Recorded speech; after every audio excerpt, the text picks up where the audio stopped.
Hello Moto.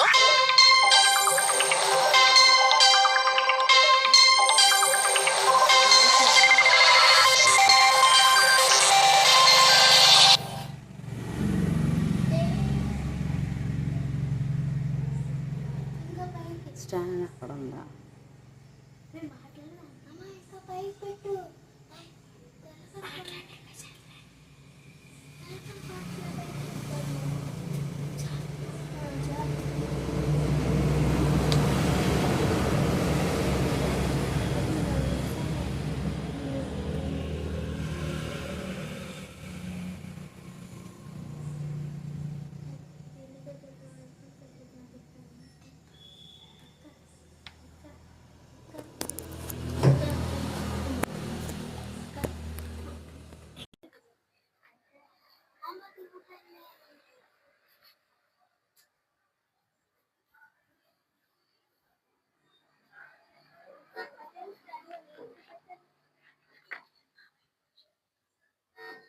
Praise lord. Hallelujah. దేవుని నామానికి మహిమ కలుగును గాక. మీ అందరికీ నా ప్రేమపూర్వక వందనాలు. అందరూ బాగున్నారా? కృపయో సమాధానం మీకు కలుగును గాక. పునరుత్థాన దీవెనలు ఆశీర్వాదాలు మీకు మీ బిడ్డలకు మెండుగా కలుగును గాక. ఆమేన్. దేవునికి మహిమ కలుగును గాక. చూడండి ప్రియులారా, మరి ఈ సాయంకాల సమయమందు పరిశుద్ధాత్మ దేవుడు నీతో నాతో ఏం మాట్లాడబోతున్నారో అటు మాటలు మనము ధ్యానించుకుందాం. ప్రభువే మనకు సహాయము చేయునుగాక. ఆమేన్. మత్తయి శుభవార్త 3వ అధ్యాయం 6వ వచనం ధ్యానించుకుందాం. మత్తయి శుభవార్త 3వ అధ్యాయము 6వ వచనం ధ్యానించుకుందాం.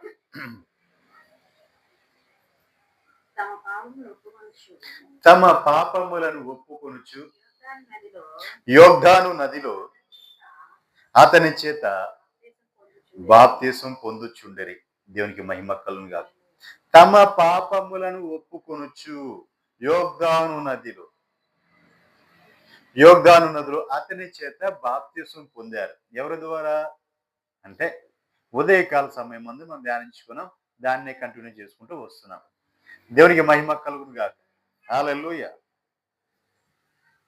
నిజమే ప్రియులారా, ఇక్కడ తమ పాపములను మొదలుగా ఒప్పుకోవాలి. మనం బాప్తిసం పొందే ముందు ఏం చేయాలంటే, ప్రభువుని చేరుకునే ముందు మన పాపాలను మనము ఒప్పుకోవాలి. ఆ ఒప్పుకున్న తర్వాత మనం బాప్తిసం పొందుతాం. ఎందుకంటే అప్పుడు మన పాపాలన్నీ కడగబడతాయి. పరిశుద్ధాత్మ దేవుడు మనకు అనుగ్రహించబడతారు. మనకు మారు మనసు కలుగుతుంది.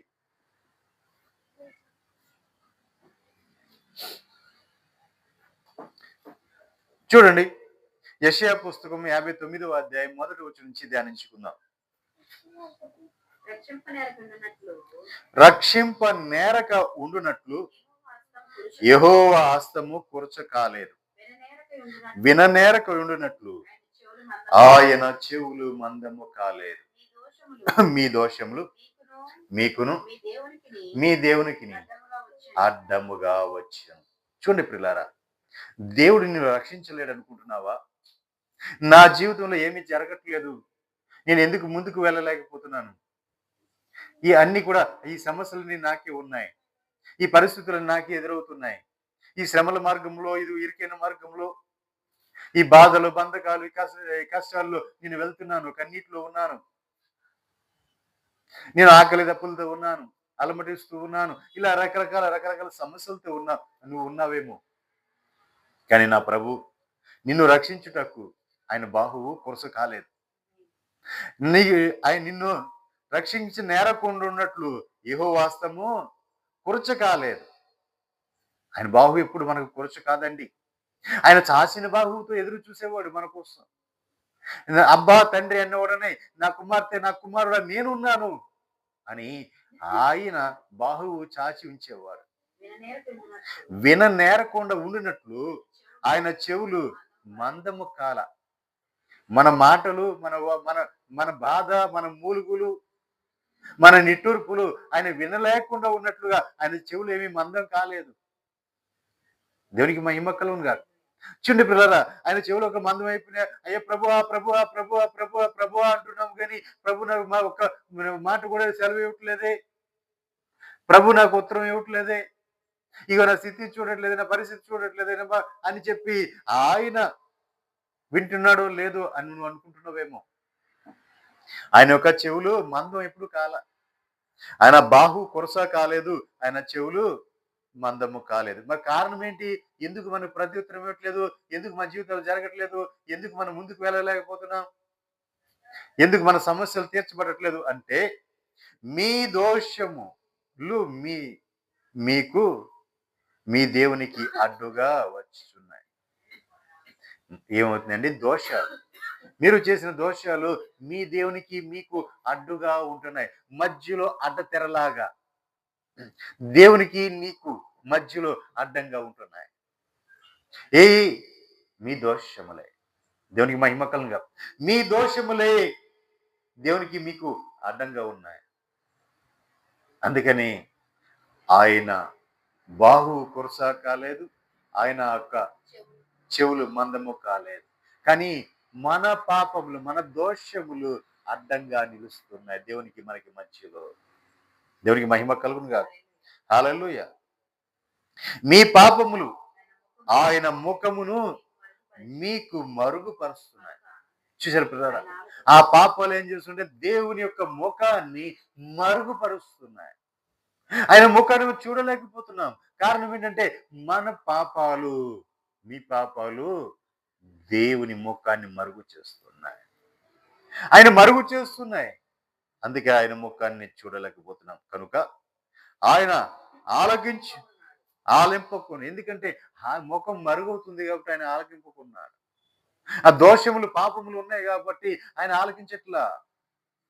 నువ్వు అబ్బా తండ్రి నువ్వు మరపెడుతున్నావు, కానీ ఆయన ఆలకించకపోవటానికి, నీకు ఆయన ప్రత్యుత్తరం ఇవ్వకపోవడానికి కారణం ఏంటంటే నీ దోషాలు, నీ పాపాలు ఆయనకి ముఖానికి అడ్డుగా ఉన్నాయి.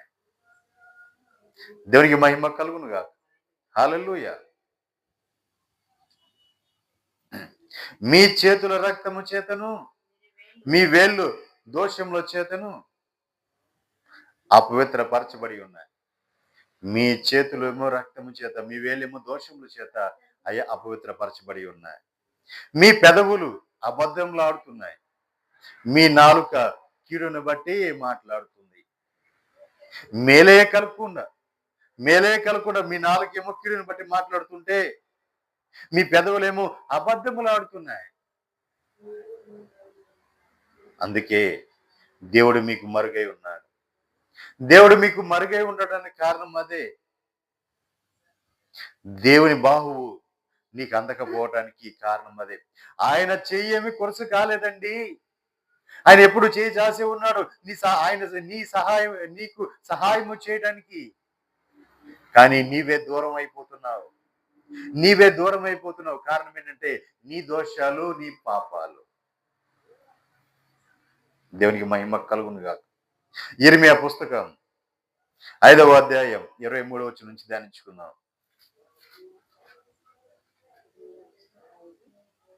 5వ అధ్యాయం 23వ వచనం నుంచి ధ్యానించుకుందాం. చూడండి, ఈ జనులు తిరుగుబాటును ద్రోహము చేయగల మనసు కలిగిన వారు తిరుగుబాటు చేయొచ్చు తొలగిపోచున్నారు. వారు రండి మన దేవుడైన యెహోవా యందు భయభక్తులు కలిగి ఉందము. ఆయనే తొలకరి వర్షమును కడవరి వర్షమును దాని కాలమున కురిపించేవాడు కదా. నిజమే ప్రియులారా, రండి మన దేవుని దగ్గరికి వెళ్దాం. తొలకరి వర్షము కడవరి వర్షము దాని కాలమున కురిపించే దేవుడు. ఈ రోజున అన్ని తారుమారైపోతున్నాయి. వేసవకాలంలో మాత్రం ఎండ, అంటే వేసవకాలం అంటే ఇప్పటి నుంచి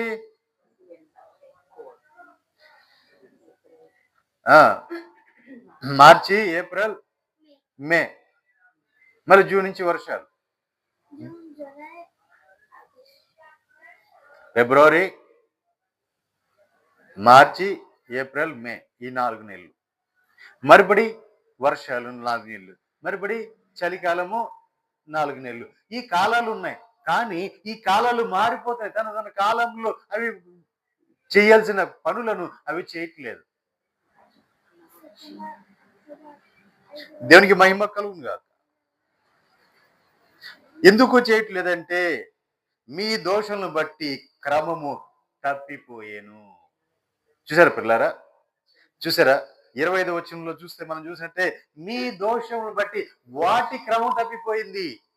ఏటి క్రమం? చలికాలము, వర్షాకాలము, వేసవకాలము. వీటి కాలంలో ఇవి తొలకరి వర్షము, కడవరి వర్షము దేవుడు కురిపించే దేవుడు. కానీ మన దోషాలను బట్టి వాటి కాలము మారిపోయింది. మీ దోషములను బట్టి వాటి క్రమము తప్పిపోయింది. దేవునికి మహిమ కలుగును గాక. క్రమం తప్పిపోయిందండి. ఇప్పుడు వర్షాలు చూస్తే ఇప్పుడు ఆగస్టులో పడటం మొదలు పెడతాయి. జూన్లో పడాల్సిన వర్షాలు ఆగస్టులో పడుతున్నాయి. దేవునికి మహిమ కలుగును గాక. వేసవికాలం చూస్తే మే నెల నుంచి ఇది జనవరి నుంచి తీసేస్తుంది ఈ ఎండలు. దేవునికి మహిమ కలుగును గాక. మొత్తం కాలం మారిపోయిందండి. ఎందుకు కారణం ఏంటంటే మీ దోషములు వాటి క్రమమును తప్పించెను. మీ దోషములు వాటి క్రమమును తప్పించాయి. అవేమో దేవుడు నిర్ణయించినవి. తొలకరి వర్షము, కడవరి వర్షము కురిపించేది ఆయనే. ఏ కాలానికి సంబంధించిన ఆయా కాలంలో ఆయన కరెక్ట్గా జరిపించుకుంటూ వచ్చి వాటికి ఆజ్ఞించి ఉన్నాడు. కానీ మనము ఈ భూమి మీద జీవిస్తున్నాం కాబట్టి మన దోషములు వాటికి అడ్డుపడి వాటి యొక్క క్రమములు తప్పిపోయాయి. మీకు మేలు కలగకుండుటకు మీ పాపములే కారణము. మనకు మేలు కలగకుండా ఉండడానికి కారణం ఏంటి? మన పాపాలే.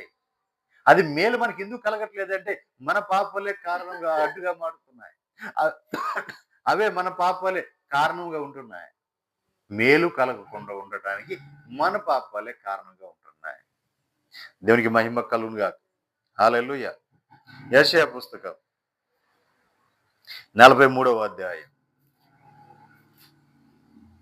24వ వచనం ధ్యానించుకుందాం.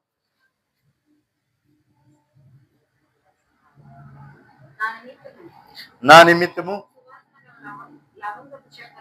సువాసన గల లవంగపు చెక్కను నీవు రోకలిచ్చి కొనలా. నీ బలి పశువుల క్రొవ్వు చేత దేవుని తృప్తిపరచలేదు, సరే కదా. నీ పాపము చేత నీవు దేవుని విసిగించావు. నీ దోషముల చేత ఆయన ఆయాస పెట్టావు. దేవుడు నేనే నా చిత్తానుసారముగా నీ అతిక్రమములను. దేవునికి మహిమ కలుగును గాక. చూడండి, ఆయన ఆయాస పెట్టావు, బాధ పెట్టావు. కానీ దేవుడు ఏమంటున్నాడంటే నేనే. నువ్వేమన్నా రోకలిచ్చి చూడండి, నువ్వు దేవుని నిమిత్తం సువాసన లవంగ చెక్కను రోకలిచ్చి ఏమైనా కొన్నావా? నువ్వేమైనా బలులు అర్పించి దేవుణ్ణి తృప్తిపరిచావా? లేదే. ఇవేమీ చేయలేదే. ఎంతవరకు ఇవేమీ చేయకుండా దేవుని విసిగించావు, దేవుని ఆశ పెట్టావు, ఆయన ఆయాస పెట్టావు, ఆయన విసిగించావు నువ్వు. అయినా సరే ఆయన ఏమంటున్నాడంటే నేనే నా చిత్తానుసారంగా నీ అతిక్రమలను తుడిచివేయుచున్నాను. చూడండి ఎంత వాక్చాల్యపూర్ణుడు. చూడండి, ఆయనే మన దోషములను, ఆయన పాపములను తుడిచివేస్తున్నాడు. నేను నీ పాపములను జ్ఞాపకము చేసుకొననని ఆయన చెప్తున్నాడు. నేను నీ పాపములు జ్ఞాపకం చేసుకోను. కానీ ఇంకో మాట కూడా అన్నాడు, ఇదిగో నీ అతిక్రమలను తుడిచివేస్తున్నా, నేను కన్నా చేస్తున్నా ఈ పని, నేను నీ పాపాలకి ఎన్నటికీ నేను జ్ఞాపకం చేసుకోను అని చెప్పిన ఆయన ఇంకో మాట చెప్పాడు, నాకు నీవు జ్ఞాపకం చేయాలి. దేవుడు జ్ఞాపకం చేసుకోడు. దేవుడు మర్చిపోతాడు. నీ పాపాలు పరిహరించాడు కాబట్టి నీ పాపాలు మర్చిపోయాడు. కానీ నీవేం చేయాలి? ఆయనకి జ్ఞాపకం చేయ. ప్రభువా, ఇదిగో ఈ పాపం నాలో ఉంది, ఈ దోషం నాలో ఉంది, ఈ అధికం నాలో ఉంది అని చెప్పి నీవు ఆయనకి జ్ఞాపకం చేయాలి. ఎందుకు జ్ఞాపకం చేయాలంటే మనము కూడి వాదింతుము, నీవు నీతిమంతుడుగా తీర్చబడినట్లు నీ వ్యాజ్యమును వివరించుము. దేవునికి మహిమ కలుగునుగా. చూసారా, వ్యాజ్యాన్ని వివరించాలి. నీవు నీతిమంతుడుగా తీర్చబడటం కోసం, నీవే నీతిమంతుడుగా తీర్చబడటం కోసం ఆయనతో వ్యాజ్యం అనాలి. నీ వ్యాజ్యాన్ని వివరించాలి. ప్రభువా, ఇదిగో ఆయన జ్ఞాపకం ఉంచి, ప్రభా ఈ దోషం నాలో ఉంది, పలానా దోషం ఉంది, పలానా తప్పు నేను చేశానయ్యా అని చెప్పి దానికి నువ్వేం చేయాలంటే వ్యాజ్యమాడాలి. దేవుడితో వ్యాజ్యమాడాలి. రా, నీవు వ్యాజ్యమాడు. ఎందుకంటే నీవు నీతిమంతుడుగా తీర్చబడినట్లు నీ వ్యాజ్యమును వివరించు. నీతిమంతుడుగా నువ్వు తీర్చబడాలంటే నువ్వు వ్యాజ్యం అడుగుతాడు దేవుడు, ఎందుకు ఈ పని నువ్వు చేయలేదు, నేను చెప్పిన పని ఎందుకు చేయలా? లేదా ఇదిగో నువ్వు నేను తినొద్దాను కదా, నా ఆజ్ఞ ఇచ్చాను కదా, నువ్వు ఎందుకు తిన్నావు? ఈ పాపంలోకి నువ్వు ఎందుకు వెళ్ళావు? పాపంలో నువ్వు ఎందుకు ఉన్నావు? ఈ పాపంలోకి నువ్వు ఎందుకు వెళ్ళావు అని అడిగినప్పుడు నువ్వేం చేయాలి? దానికి సమాధానము చెప్పాలి. ప్రభువా, ఇదిగో ఈ విషయమై నేను పాపం చేశాను, ఈ విషయమై నేను పాపం చేశాను అంటే అప్పుడు నా వ్యాజ్యమాడాలి. దేవునితో వ్యాజ్యమడి ఆ వ్యాజ్యములను జయించగలగాలి. నువ్వు నీతిమంతుడుగా తీర్చబడతావు. నీ పాపంలో నువ్వు దేవునికి జ్ఞాపకం చేయాలి. జ్ఞాపకం చేసి నువ్వు ఎందుకు ఆ పాపం చేయాల్సి వచ్చిందో ఆ వ్యాజ్యమును వాడినప్పుడు అప్పుడు నీవు నీతిమంతుడుగా తీర్చబడతావు. దేవునికి మహిమ కలుగునుగా. నువ్వు నీతిమంతుడుగా తీర్చబడాలి. దేవుడి ముందు నీతిమంతుడుగా ఉండాలి. అయ్యా నేను పరిశుద్ధుని, నేను పరిశుద్ధుని, నేను పరిశుద్ధి అంటే కుదరదు. దేవుడే నిన్ను పరిశుద్ధపరచాలి. నేను నీతిమంతుడిని ఆయన సాక్ష్యం ఇవ్వాలి. నీతిమంతుడుగా నువ్వు తీర్చబడాలి. ఆయనతో వ్యాజ్యం అనాలి. ప్రభువా, ఇదిగో ఈ విషయమై నేను ఎక్కడ తప్పిపోయాను. యోబు గారు అడిగాడండి, అయ్యా నేను ఎక్కడ తప్పిపోయాను, నీ ఉపదేశం చేత నన్ను సరిచే, నీ ఉపదేశం చేయి. నేను ఏ విషయంలో తప్పిపోయాను నాకు ఉపదేశం చేయి అంటే, నేను తప్పిపోవడానికి కారణం ఎక్కడ జరిగింది చూడయ్యా, నీ ఉపదేశం నేను సరి చేసుకుని నేను కట్టుకుంటా, అది నేను తెలుసుకొని నేను సరి చేసుకుంటాను అన్నాడు. దేవునికి మహిమ కలుగును గాక. దావీదు భక్తుడు కూడా అదే అన్నాడు, అయ్యా నా దినముల పరిమాణం ఎట్లుండును, నా అంతము ఎట్లా ఉండదు నాకు బయలుపరచయ్యా. నా అంతం ఎట్లా ఉండదు నాకు బయలుపరచు అంటే ఆయన ఆఖరి గడి ఎలా ఉంటుందో బయలుపరచమంటున్నాడు. ఆఖరి గడి ఎందుకు అడిగాడు అంటే, దేవుని సన్నిధికి నేను వెళ్తానా, దేవునితో కలిసి నేను సాంగత్యం చేస్తానా, కోట పరములో నేను ఉంటానా, లేదా నేను చేసిన దానికి ఎక్కడైనా తప్పిపోయి పడిపోయి నేను వైదొలిగిపోయి అగాధంలోకైనా వెళ్ళిపోతానా, అసలు ఎలా ఉంటుంది, నా అంతం ఎలా ఉంటుంది? ఇలా ఎంతమంది ప్రార్థన చేస్తారు? అయ్యా నా అంతం ఎట్లా ఉంటుందో నాకు చూపించు, నా ఆఖరి స్థితి, నా కడవరి స్థితి ఎలా ఉండదో నాకు చూపించు. ఎంతమంది ప్రార్థన చేయగలరు? నేను ఏ తారీఖున చనిపోతాను, ఎన్ని రోజులు చనిపోతాను, ఏ సంవత్సరం చనిపోతాను అడగలమా? ఆ ధైర్యం ఉందా మనకి? సపోజ్ ఆయన చెప్పాడు అనుకోండి, ఇప్పుడు నేనే ఉన్నా, నువ్వు చచ్చిపోతా పలానా రోజున పలానా తారీఖున అని చెప్తారు. అప్పుడు నేను ఇక ఎలా ఉంటుంది నా పరిస్థితి?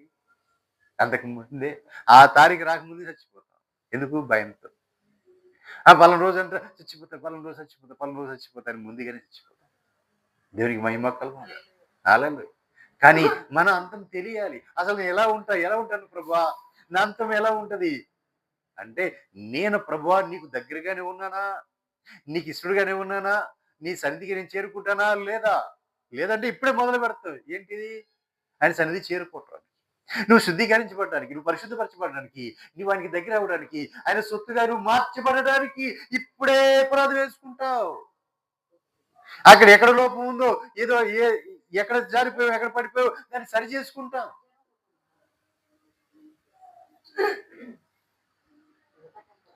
దేవునికి మహిమ కలుగును గాక.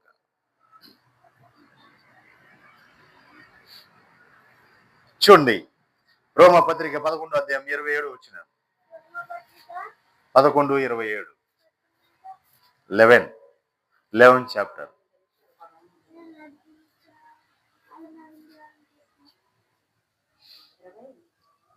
7. విమోచకుడు సియోనులో నుండి వచ్చి యాకోబులో నుండి భక్తిహీనతను తొలగించును.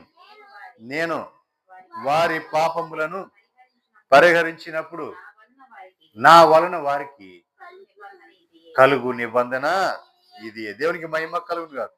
ఒక్క నిమిషం చూడండి, విమోచకుడు ఎక్కడి నుంచి వస్తున్నాడు? విమోచకుడు ఎక్కడ బయలుదేరాడు అంటే సియోనులోంచి వస్తున్నాడు నా ప్రభు. విమోచకుడు సియోను నుంచి వచ్చి యాకోబులో నుండి భక్తిహీనులను తొలగించున్నాడు. దేవునికి మహిమ కలుగును కాదు. యాకోబు ఉన్న భక్తిహీనత దాన్ని తొలగిస్తున్నాడు. నీలో ఉన్న భక్తిహీనత, యాకోబు అంటే ఎవరో అనుకోమాకండి, ఇశ్రాయేల్ అంటే ఎవరో అనుకోమాకండి. ఇశ్రాయేల్ దేశంలో ఉన్నవారు ఆ యూదులు మాత్రమే, వారు మాత్రమే, యాకోబు సంతతి మాత్రమే, యాకోబు సంతతి అనుకోమాకండి. చూటిగా వారి పేరు పెట్టి నీతోనే మాట్లాడుతున్నాను దేవుడు. నీ పేరు పెట్టి నీతోనే మాట్లాడుతున్నాడు. ఆ యాకోబు అన్న పేరు చుట్ట నీ పేరు చేర్చుకో. దేవునికి మహిమ కలుగును గాక. భక్తిహీనత, నీలో ఉన్న భక్తిహీనత తొలగించి నేను వారి పాపములను పరిహరించినప్పుడు, దేవుడు నీ పాపాలు పరిహరించినప్పుడు దేవుని వలన కలిగిన నిబంధన ఇదే అని వ్రాయబడినట్లు ఇశ్రాయేలు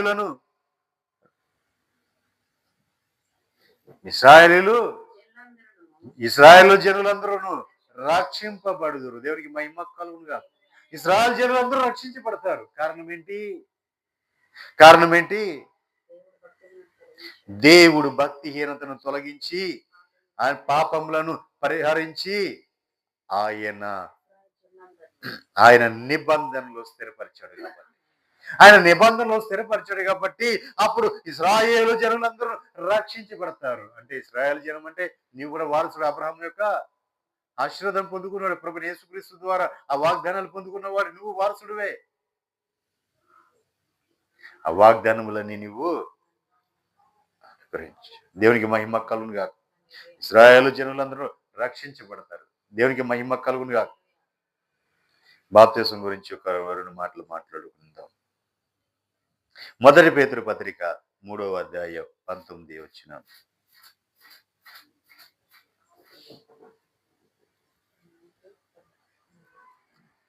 దేవుని దీర్ఘశాంతము 19, 20, 21 వచనాలు. దేవుని దీర్ఘశాంతము ఇంకా కనిపెట్టుచున్నప్పుడు పూర్వము నోవాకు దినములలో, చూడండి, పూర్వము నోవాకు దినములలో ఓడ సిద్ధపరచబడుచుండగా అవిధేయులైన వారి యొద్దకు, అనగా చెరలోనున్న ఆత్మల యొద్దకు ఆయన ఆత్మరూపిగానే వెళ్ళి వారికి ప్రకటించారు. ఆ ఓడలో కొందరు, అనగా ఆ 8 మంది నీటి ద్వారా రక్షణ పొందిరి. దేవునికి మహిమ కలుగును గాక. ఆ 8 మంది ఏమయ్యారంటే నీటి ద్వారా రక్షణ పొందారు.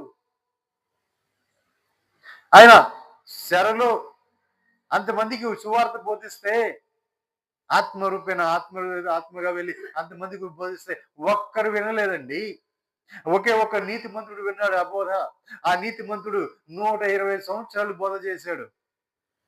ఎవరు ఆ మాట వినలేదు, ఎవరు లెక్క చేయలే. ఇక ఆఖరికి ఆ ఓడలో ఎంతమంది ప్రవేశించారంటే ఆ నీతిమంతుడి యొక్క భార్య, ఆ నీతిమంతుడి యొక్క 3 కుమారులు, 3 కోడళ్ళు, మొత్తం 8 మంది. ఈ 8 మండుగురు మాత్రమే రక్షించబడ్డారు. వారు నీటి మూలంగా అప్పుడు బాప్తిసం పొందారు. దేవునికి మహిమ కలుగును గాక. హల్లెలూయా. కింద వచ్చిన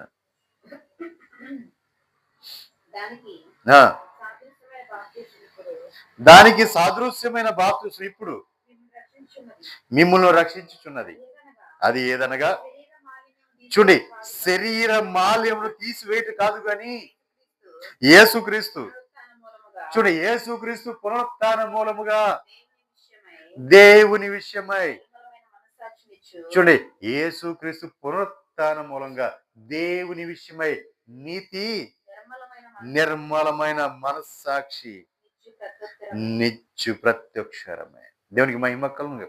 నిర్మలమైన మనస్సాక్షిని నిచ్చు ప్రత్యుత్తరమే అంటే మన మనస్సాక్షి మనల్ని గద్దించడం. మన మనసాక్షి మనల్ని గద్దిస్తూ ఉంటది. మన మనసాక్షి మనం సరి చేస్తూ ఉంటది. నిర్మలమైన మనస్సాక్షి, కల్మషము లేని మనస్సాక్షి కలిగి మనం జీవించటమే. దేవునికి మహిమ కలుగునుగాక. క్రీస్తు పునరుత్థాన మూలంగా దేవుని విషయము నిర్మలమైన ఆ మనస్సాక్షి కలిగి మనము ప్రత్యుత్తరం ఏమిటో జవాబు చెప్పాలి దేవునికి. దేవునికి మహిమ కలుగునుగాక. గలతీయులకు రాసిన పత్రిక 3వ అధ్యాయం 24వ వచనం నుంచి ధ్యానించుకుందాం.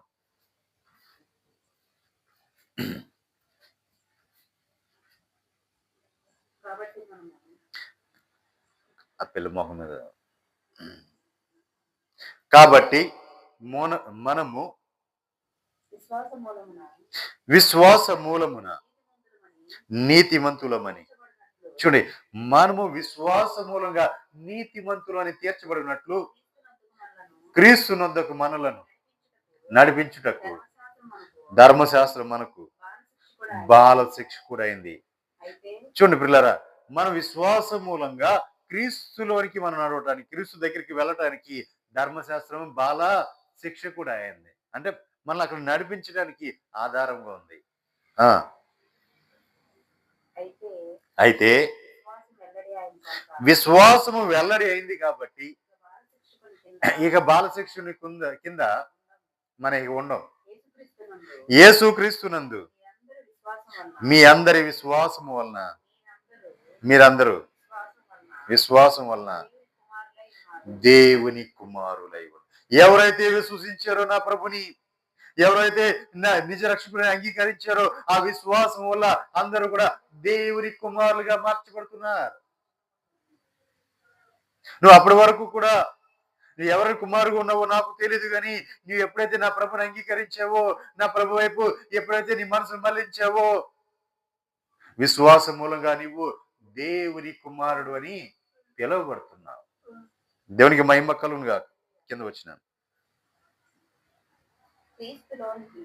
క్రీస్తులోనికి చూడే, క్రీస్తులోనికి బాప్తిసం పొందిన మీరందరూ క్రీస్తుని ధరించుకున్నారు. చాలా జాగ్రత్త అండి. క్రీస్తులోనికి ఎవరైతే బాప్తిసం పొందారో వారందరూ క్రీస్తునే ధరించుకుని ఉన్నారు. దేవునికి మహిమ కలుగునుగాక. ప్రభునే ధరించుకున్నాం. మనం బాప్తిసం పొందేము, ఏదో నీళ్ళలో మునిగామంటే సరిపోదు. మరి ఏంటి? మనము ప్రభుని ధరించిన వారమై ఉన్నాం. ప్రభుని ధరించుకున్నాం మనం. ప్రభు మనకు అనుగ్రహించబడి ఉన్నాడు. ఎలాగా? నీటి మూలంగా.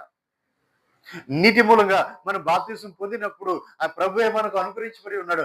ఆయన్నే మనము ధరించి ఉన్నాం. దేవునికి మహిమ కలుగునుగాక. హల్లెలూయా. ఇందులో యూదుడని గ్రీసు దేశస్థుడని లేదు, దాసుడని స్వతంత్రుడని లేదు, పురుషుడని స్త్రీ అని లేదు, యేసుక్రీస్తునందు మీరందరూ. చూడండి, ఇక్కడ భేదం ఏది లేదు. యూదుడని గ్రీసు దేశస్థుడని. యూదుడు అంటే దేవుని యొక్క వారసుడు, కుమారుడు. అలాగే గ్రీసు దేశస్థుడు అంటే అన్యుడు. అన్యుడు అని లేదు, క్రైస్తవుడు అని లేదు. అంటే యూదుడని దేవుని కుమారుడు అని లేదు, అన్యుడని లేదు. రెండోది దాసుడని యజమానుడని లేదు. చూడండి, నీ దాసుడు నువ్వు బానిస, మాకు మా పనివాడు నీవు అనేది ఉండదు అక్కడ ఏ భేదము లేదు. దాసుడని లేదు, యజమానుడు అని లేదు. మూడోది పురుషుడని లేదు, స్త్రీ అని లేదు. ఇక్కడ లింగ భేదం, ఈ భేదం కూడా చూపిస్తుంటారు. ఇక్కడ ఈ భేదం కూడా లేదు. అందరూ కూడా యేసుక్రీస్తునందు అందరము ఏకముగానే ఉన్నాం. అంతా ఒకటే, మార్పు లేదు. అక్కడ భేదాలు లేవు. ఇక్కడ నువ్వు మగ, నువ్వు ఆడ అని భేదం లేదు. నువ్వు యజమాను, నువ్వు దాసుడు అని భేదం లేదు. నువ్వు యూదుడు అని గ్రీసు దేశస్థుడు అని భేదం లేదు. మరి ఏంటంటే అంతా ఒక్కటే, అందరము ఒకే స్థితిలో ఉన్నాం. దేవునికి మహిమ కలుగును కాదు. అందరం ఒకటే, ఒకే స్థితిలో ఉన్నాం. అక్కడ ఏ భేదము లేదు నా ప్రభు దగ్గర. ఆయన భేదం చూసేవాడు కాదండి. ఏ భేదము ఆయన దగ్గర లేదు. దేవునికి మహిమ కలుగును కాదు. హల్లెలూయా. కింద వచ్చిన మీరు క్రీస్తు సంబంధులైతే మీరు క్రీస్తు సంబంధులైతే ఆ పక్షమందు అబ్రహాం యొక్క సంతానమై ఉండి వాగ్దాన ప్రకారము వారసులై ఉన్నారు. దేవునికి మహిమ కలుగు. మీరు క్రీస్తు సంబంధులైతే చాలు. మీరు నమ్మి విశ్వసిస్తే చాలు. క్రీస్తు నా రక్షకుడు, ఆయన నా నిజ రక్షకుడు, నన్ను రక్షించేవాడు ఆయనే, నాకు నిత్య జీవాన్ని ఇచ్చేవాడు ఆయనే అని గనక నీవు పలకలిగితే చాలు. ఆయన విశ్వాసం ఉంచితే చాలు. నమ్మి విశ్వాసించావు కాబట్టి నీవు అబ్రహాం యొక్క సంతానమై ఉండి వాగ్దాన ప్రకారము వారసుడై ఉన్నావు. దేవునికి మహిమ కలుగుగా. అబ్రహాం యొక్క సంతానమై ఉండి వాగ్దానమై వారసుడుగా మారిపోయావు నీవు. క్రీస్తు ఎందుకు కారణం ఏంటంటే క్రీస్తుని విశ్వసించావు కాబట్టి. క్రీస్తు యందు నీ మనసు ఉంది కాబట్టి నీవు ఆయన సొత్తుగా మార్చబడ్డావు. ఆయన పరిశుద్ధతలో, ఆయన యథార్థంలో ఉన్నావు. ఆయన శ్వాసముగా నువ్వు మార్చబడుతున్నావు. దేవునికి మహిమ కలుగును కాదు. హల్లెలూయా. ఏ భేదము లేదు ఇక్కడ. అంతా ఒకటే, అంతా ఒకటే. భేదం ఏది లేదు. నీవు క్రీస్తుకు సంబంధి అయితే చాలు, క్రీస్తు బంధువు అయితే చాలు, క్రీస్తు స్నేహితుడు అయితే చాలు, క్రీస్తుని నమ్మి విశ్వసిస్తే చాలు.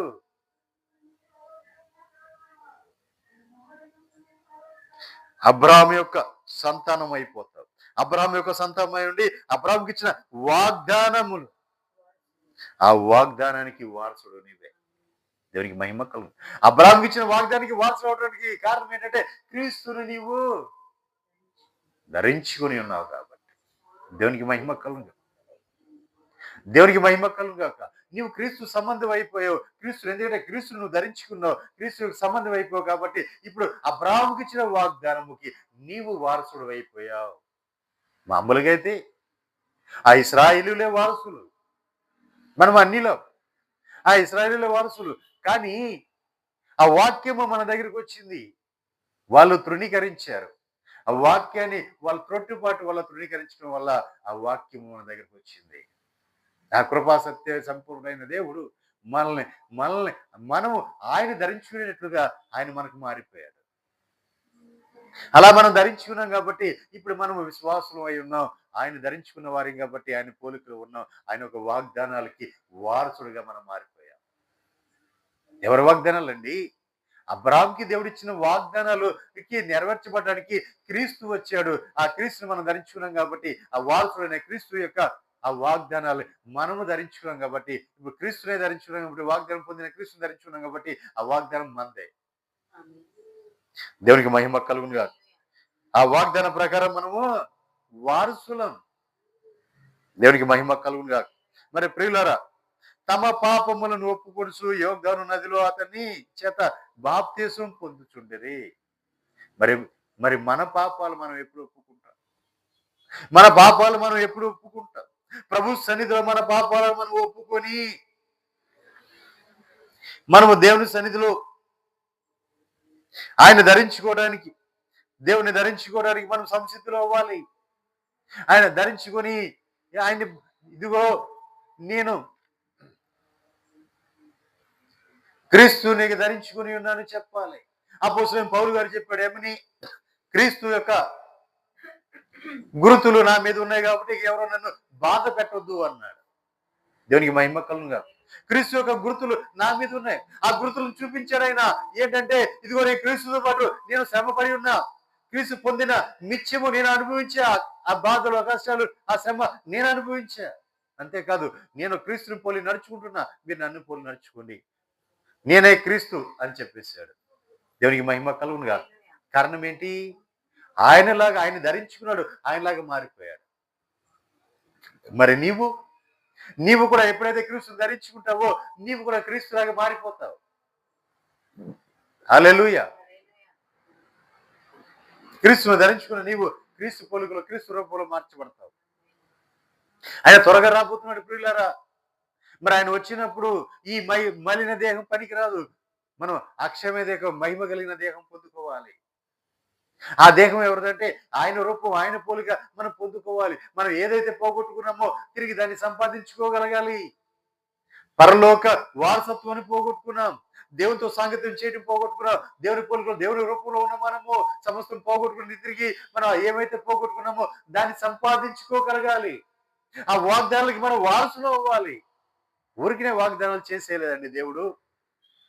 ఆ వాగ్దానాలు ఊరికినే వ్యర్థమైపోవు. వాగ్దానాలు మనం పొందుకోవడానికి మనము వారసులుగా నిలబడాలి. అంటే కృప పరిశుద్ధాత్మ దేవుడు మనకు అనుగ్రహించును గాక. ఆమేన్. ప్రార్థన చేసుకుందాం. స్తోత్రం, స్తోత్రం, స్తోత్రం. మహాపరిశుద్ధుడైన మా గొప్ప తండ్రి, ఈ సాయంకాల సమయం ముందు అయా ఇదిగో అనుకూల సమయము కాదు. ఈ చలిగాల్లో పర్వయ విధంగా కూడుకొని బిడ్డలతో ఆరాధించడానికి మాకిచ్చిన కృపను బట్టి మీకు వేల స్తుతులు, స్తోత్రాలు. అయా మీ ధన్యత